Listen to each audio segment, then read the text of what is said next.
Welcome to Coaching for Life Timeout. Wade and Lou here. Want to talk about another key ingredient to coaching the heart of your players is approachable. Are you approachable? Is there a relationship? Is there a connection? Can your players come to you? We're not talking about being their friends, but we're talking about a connection between you and the players, a respect, a trust, a chemistry of coming together as a coach. Because a lot of places I found that the coach is so distant from the players, and you hear the player coach, who has that relationship.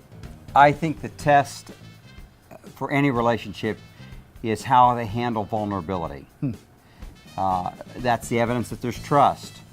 When there is some indication of vulnerability where, as they say, never show your belly in a locker room. Why? Because there's not a sacred respect for one another, but there's a time and a place in a marriage, in a parent-child relationship, in a coaching, in a team, where there are real needs that come to the surface and real issues of heart that must surface for the relationship to progress or get deeper. And then it's how it's handled as to whether it becomes really a great relationship.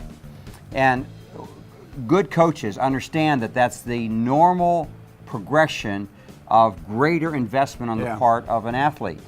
And so they need to respect the fact that when they start following and asking questions, especially owning up to some of their fears or defeats or weaknesses or temptations personally, conscionably, in their game, whatever the case is, they're really trusting you for a real deeper investment in their life. And if you mock them, expose them, shame them, belittle them, it tells you can't. They won't come. And you're not man enough or woman enough or mature enough to really lead them both in strength and in tenderness. You hear this term all the time, that have kids run through walls for you. It's not rocket science. You care for them, respect them, treat them well, kids will start coming. Question is, though, Coach, are you approachable that your players can come? Not just ask questions about sports, but what about life? Because remember, we're coaching for life. Not just a season.